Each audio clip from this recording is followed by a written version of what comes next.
Good day everyone. We are Group 1 and we are going to talk about gymnastics. But first, let us watch the video clip regarding our main topic. There assembles a multitude of spectators and competitors. Throughout the year, they have anxiously awaited such athletic affairs. For now, their main interest is in gymnastics.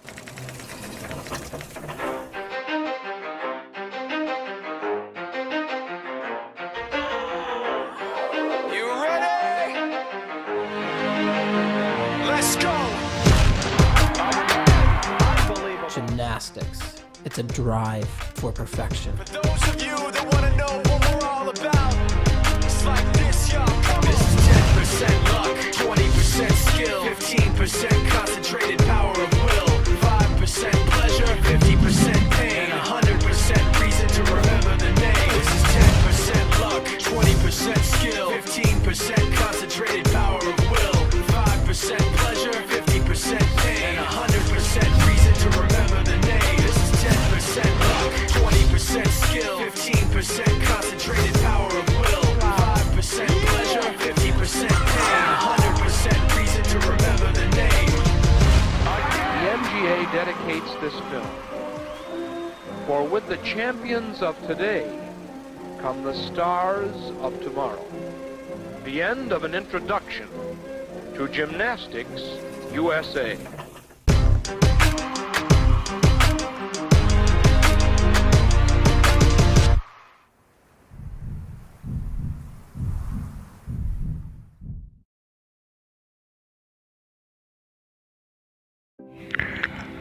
Gymnastics is a fun activity that is foundation for all sport and physical activity. Ang mga gymnastic ay nagtuturo sa mga kalahok kung paano kumilos, gumulong, tumalon, mag-swing at iba pa. Ang gymnastic ay nakakapanabik na aktibidad at sport para sa mga natatanging kontribusyon sa pangkalahatang fitness, koordinasyon, liksi, lakas, balanse at bilis. Ang gymnastic ay nagbibigay ng mahusay na pundasyon sa kilusan para sa mga lalaki at babae sa lahat ng edad. Pinapayagan nito ang bawat isa na paunlarin ang kanilang buong katawan na kapakinabang sa lahat ng iba pang mga sport at activity.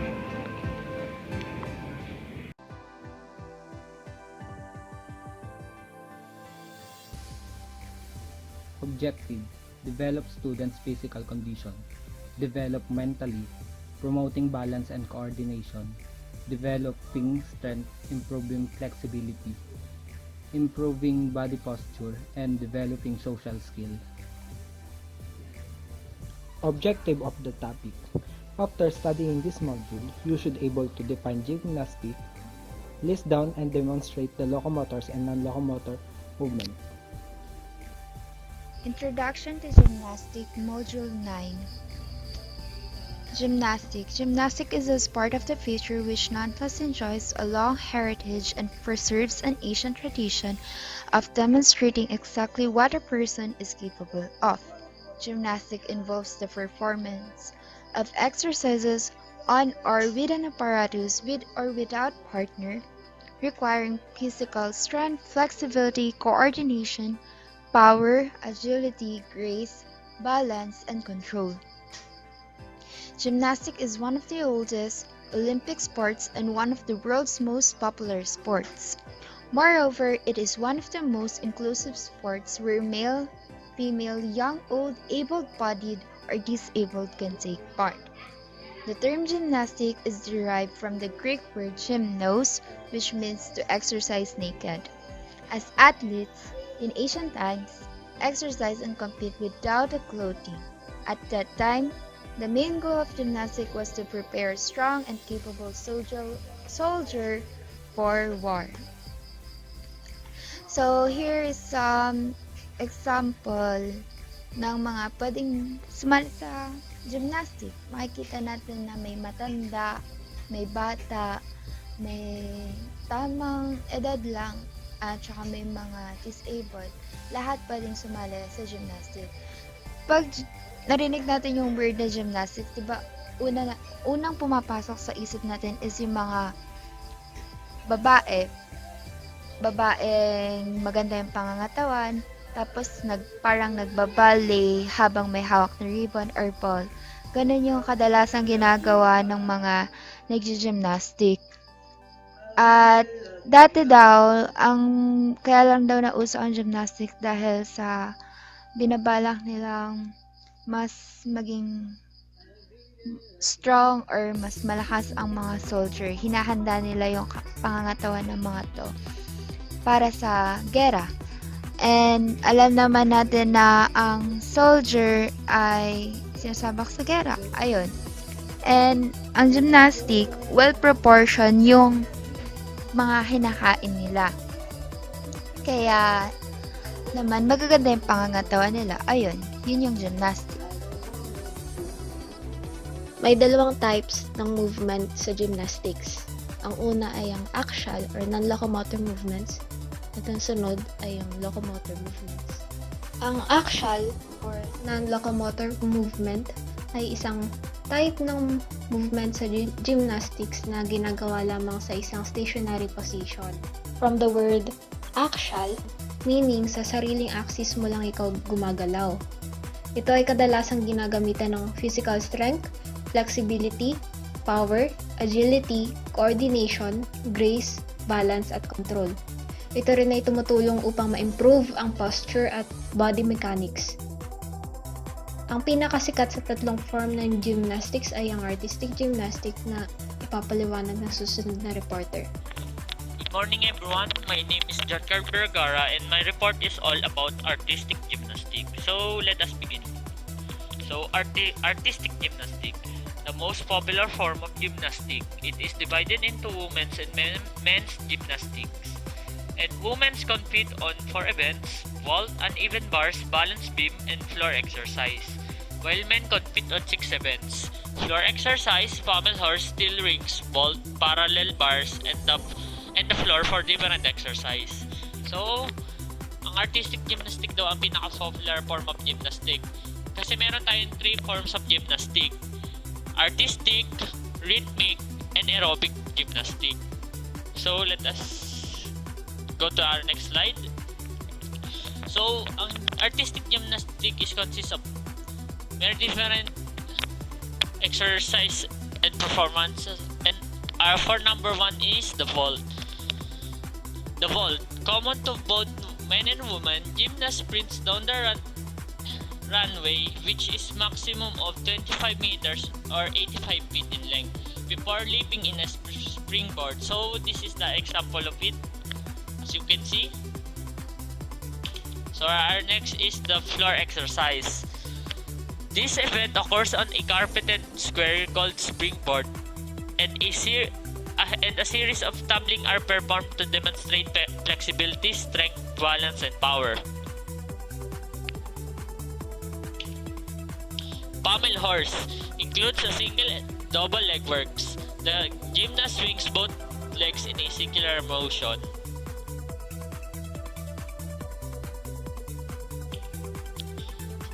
Steel rings. Steel rings are suspended in a ring cable.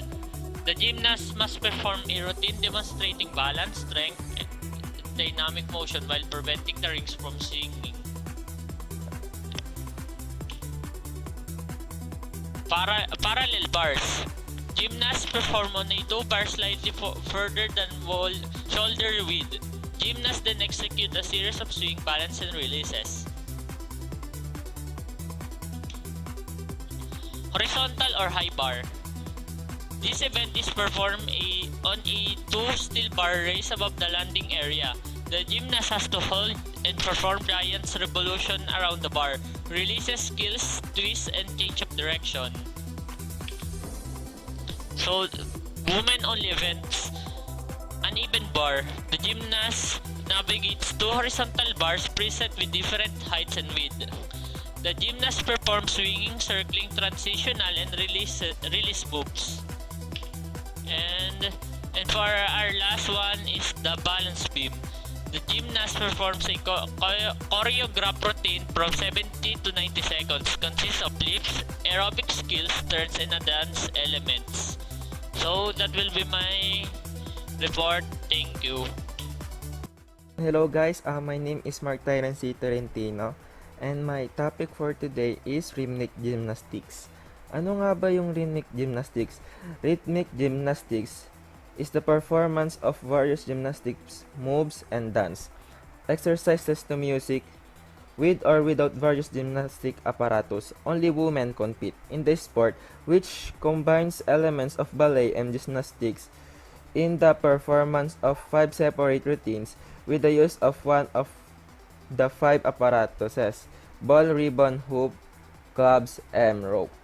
There are also group routines consisting of 2 to 6 gymnasts performing with a maximum of 2 apparatuses of their choice. Yon, ang rhythmic gymnastics ay kumbaga parang isang performance na marami din siyang may mga various gymnastic moves and dance na ginagamit sa music. With or without gymnastic apparatuses. Yon. Ito din ay kino-combine din ng mga iba't ibang elements ng ballet at gymnastics in the performance of 5 separate routines. Yun, kumbaga parang ginagamitan din to minsan ng ginagamitan ito ng 5 apparatuses: ball, ribbon, hoop, clubs, and rope. There are also group routines consisting of 2 to 6 gymnasts. Yon, meron minsan group routines na binubuo sila minsan ng 2 to 6 gymnasts performing with a maximum of 2 apparatuses of their choice. Yun, kung parang pina-perform ng mga grupo na yon na with a maximum of 2 apparatuses of their choice. Yung kung parang gumagamit sila ng 2 apparatuses of their choice. Yun lang. Bale, ito yung example ng rhythmic gymnastics. Bale, isa lang siya, tapos ang ginamit niyang aparatus ay ribbon.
Aerobic gymnastics. Aerobic gymnastics, also known as sport aerobics, involves the performance of routines by individuals, pairs, trios, or groups of up to 6 people. These routines typically emphasize strength, flexibility, and aerobic fitness, rather than acrobatic or balance skills. Routines typically lasting 60 to 90 seconds are performed on floors without the use of other apparatus.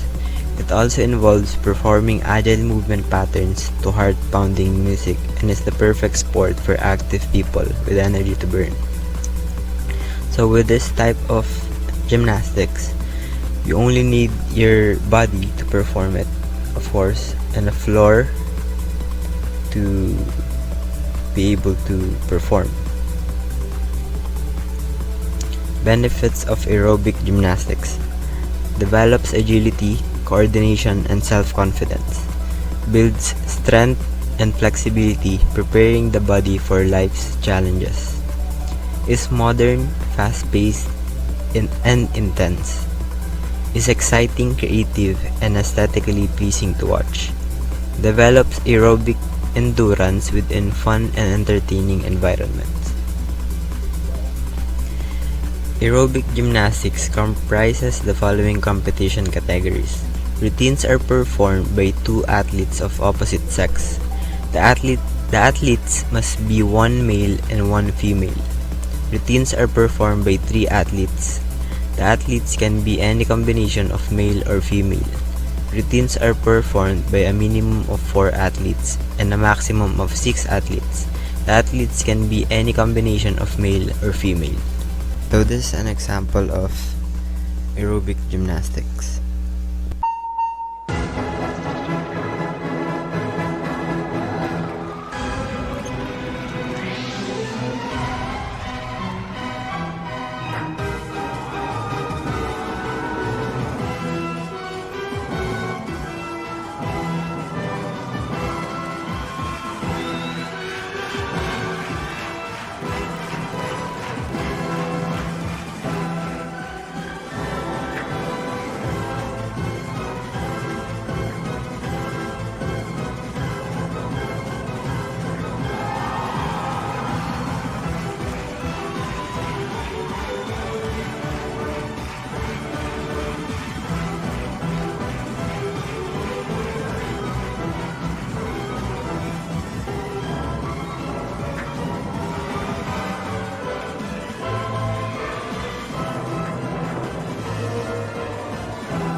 Nakapaloob naman sa body movements ang mga sumusunod: bend or flex, lift or raise, stretch, extend or straighten, twist, swing, at saka turn or rotate. Bend or flex. A movement which is done by moving the body or part of the body around a wide axis. Based on what I searched as verbs, the difference between bend and flex is that bend is to cause something or to change its shape into a curve by physically force, chemical action, or any other means, while flex is to bend something. And as nouns, the difference between them is that bend is a curve while flex is an uncountable or flexibility or pliancy. Pliancy is used to talk about either kind of adaptability to mental or physical. An example of bend is this one.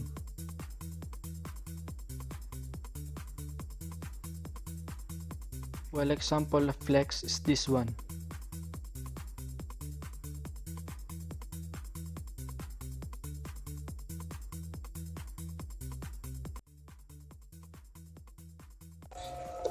Leap or race. Leap or race, also known as leg race. Leg race is an exercise where you lift both of your legs straight. Repeating this routine regularly will strengthen abdominal muscle and hip flexors. All leg race exercises improve the flexibility of both your abdomen and hips area since they involve constant joint movement. So, ayun. Ang leg race ay ang exercise na kung saan ang mga binti mo'y binubuhat gamit ng iyong katawan. Ang procedure naman ito ay, ang una ay lie on your back, legs straight and together. Sunod ay keep your legs straight and lift them all the way up to the ceiling until your butt comes off the floor. Sunod ay slowly lower your legs back down till they just above the floor. Hold for a moment. Then, raise your legs back up and repeat. Yun lang. Sa paggawa na exercise nito ay may makukuha tayong benefits. Gaya nga ng sabi ko kanina, ang leg raise exercises ay kayang mag-strengthen o magpalakas ng lower abdominal muscles or strengthen core muscles. Tapos nakakapag-improve siya ng flexibility. Kaya rin mag-enhance ng balance at saka stability. At makakapag-burn o makapagbawas din ng calories ng mabilis. At mapapababa din ang risk ng mga back injuries. Yun lang.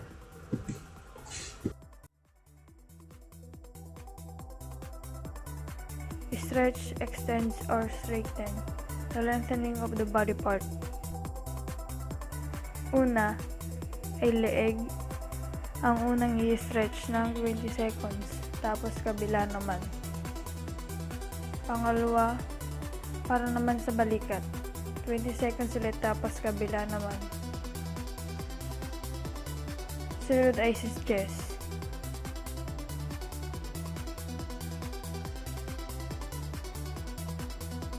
Sunod ay sa lower back, tapos kabila ulit.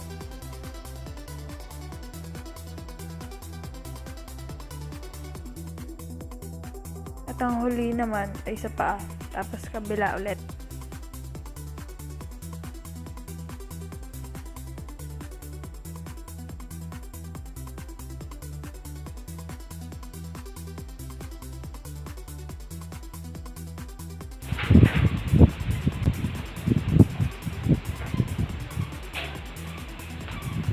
Hi guys! This is a body movement which is called twist. Twist is a form of bend, curl, or rotating our body which remains stationary. Now I'll show you the basic twist movement.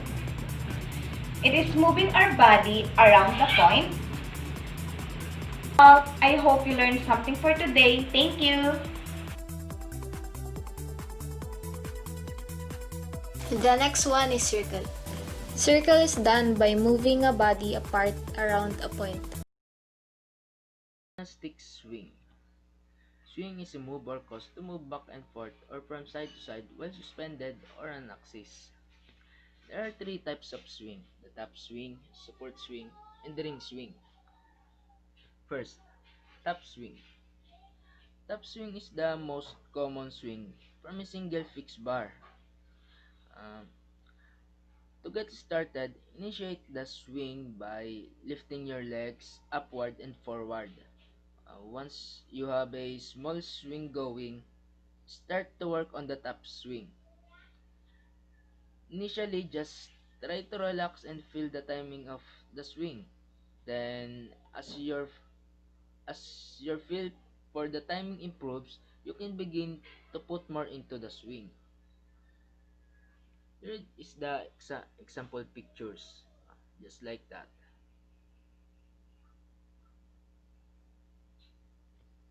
Second is the support swing.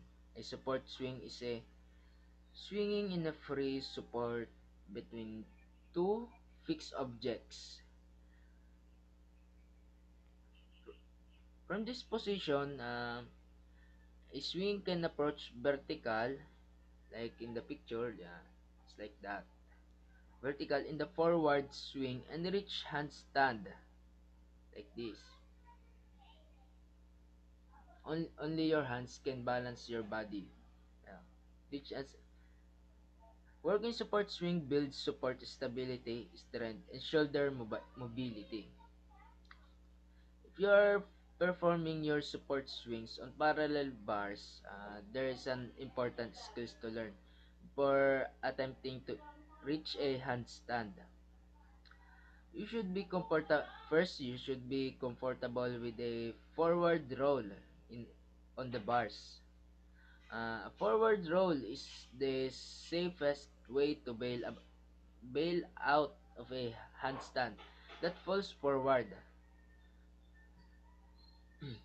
Practice towards rolls by first kneeling on the bars. Your knees will be slightly outside the bars and your feet on the inside.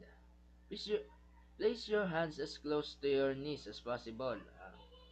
And uh, and we're going to the last swing. This is called the ring swing. But from the word ring, you will notice it that there's that the ring is rated on this swing.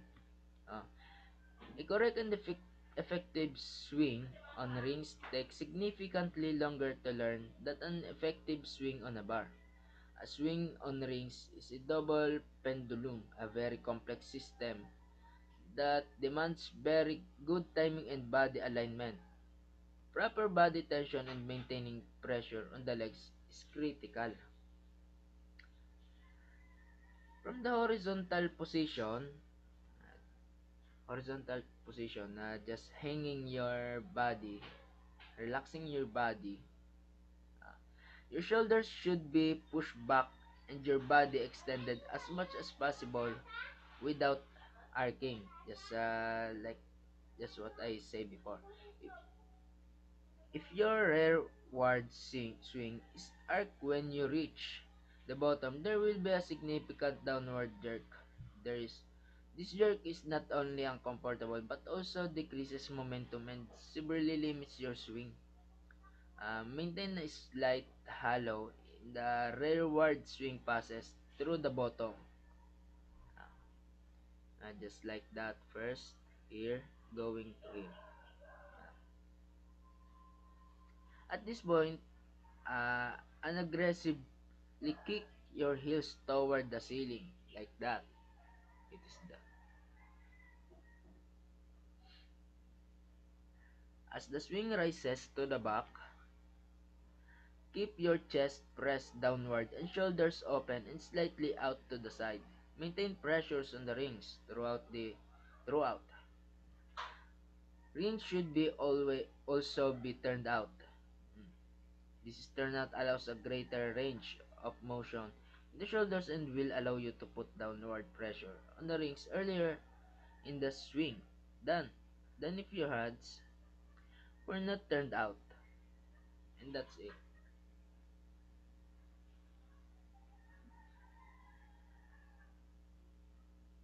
Turn or rotate. The changing of direction to move around the axis. In turn or rotate, we need strong legs and core muscles to be able to do our perfect turn. Our legs will hold our body in high relief, and our core muscles help us to turn our body with control. In full turn, your body will turn 360 degrees while standing in relief on one foot. Your other foot can be in variety of positions during the turn. When you turn, make sure your turns outwards. After you have turned and are standing facing forward in high relief, step forwards with your other foot and finish the turn. It takes the right muscles along with practice to be able to perform a beautiful controlled full turn. The next type of movement in gymnastics is called locomotor movement. This movement that is done by transferring at one place to another. The list of locomotor movements are the following: walking, running, hopping, skipping, leaping, and jumping. Good day everyone, I'm Ranjim Sagoho and I'm here to present walking. A series of steps in any direction, shifting one's weight from one foot to another. A slow locomotor skill where one foot is always on the ground as the left foot is on the ground and the right foot is in the air moving forward. Then the right foot makes contact with the heel first as the left foot moves forward in. Step of walk. Take a step forward on one foot, followed by a step forward on the other. Advance forward by using the step. Swing your arms for balance. Walking is a low-impact form of cardio. It can help you lose weight, reduce stress, and improve your mood. Just as running, various disciplines like sprinting and cross-country. Types of walking. Brisk walking. This is the simplest form of walking. You walk like you would normally walk but a little bit faster. How fast? Well, the general consensus is about 5 kilometers per hour. Power walking. This is people with high level of fitness, higher than the brisk walkers. The pace should be about 7 to 9 kilometers per hour. Race walking. an extremely tough sport and takes extremely endurance and fitness level. The rule is one of the athlete must be touching the ground at all times, which means that before one foot leaves the ground, the other must be in place. Marathon walking. This is becoming more popular by the day. Marathon walking is exactly like running a marathon except that you walk it. Chi walking. Chi is the Chinese word for life force. Chi walking uses the principle of Chinese art of Tai Chi and uses them in walking exercise. Pole walking or Nordic walking. This is initially developed as an off-season training for skiers. Nordic walking or pole walking helps you include your body in your walking lifestyle. This form of walking involves pair of special designed poles. Benefits of walking: improve circulation, show up your bones, enjoy a longer life, lighten your mood, lose weight, strengthen muscles, improve sleep, support your joint, improve your breath, slow down mental decline, lower Alzheimer's risk, do more for longer. Thank you guys. A run is quicker locomotor expertise. During a run, the feet are both noticeable all around simultaneously. The feet substitute pushing ahead during the aptitude. Skipping is locomotor expertise that requires the understudies to substitute their movement from the left side to one side and after keep on rotating from the left to right. The next one is hopping. Hopping is a form of locomotor movement that is done by springing on one foot and landing on the same foot. When landing, contact the ground first with the ball of your foot, then with your midfoot. Bend your knees slightly to soften the landing and to build force for your next hop. Your non-support leg should stay behind your body during the movement. This pattern should be rhythmically fluid, balanced, and continuous while you travel. The third locomotor movement that we will discuss and demonstrate is skipping.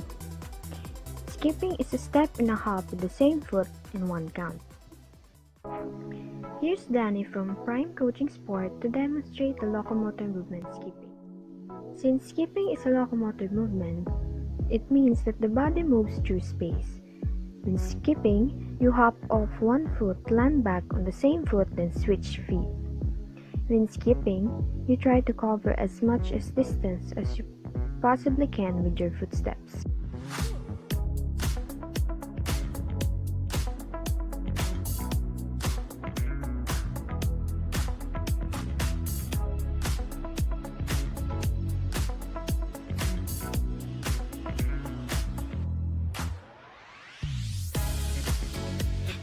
Now you know the locomotor fundamental movement skipping. Leaping. Jumping forward or back with one leg outstretched. Taking off on one foot and landing on the other. With the help of your hands, you can generate greater force and you can balance with one foot.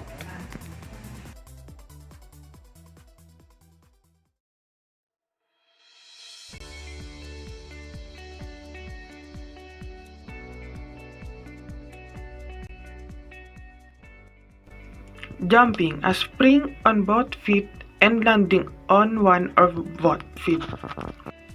This is the example of jumping. What is the different type of jumping? This is the different type of jumping: high jump, hurdling, long jump, pole vault, triple jump. High jump, in which athletes jump over horizontal bars. This is the example of high jump. Hurdling, a foot race in which runners leap over hurdles. So this is the example of hurdling. Long jump, where the objective is to leap horizontally as far as possible. So this is the example of long jump. Pole vault, in which a person uses a long, flexible pole as an aid to jump over a bar. So this is the example of pole vault.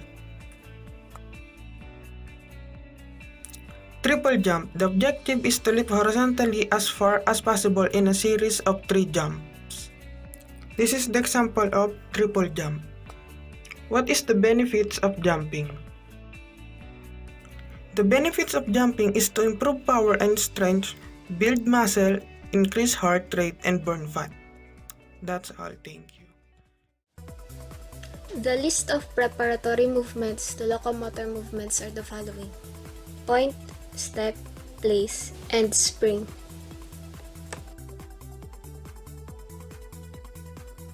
Point.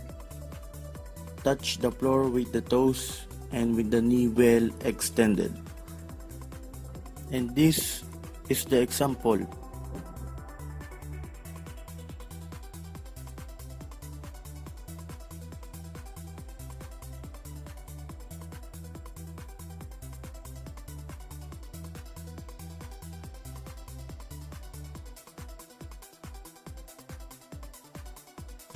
The next one is step, to transfer weight from one foot to another. The third one is place, to touch the floor with the whole of the foot with slight body weight on it. The last one is spring, to push off the legs in air. And this is the end of our presentation. Thank you for listening.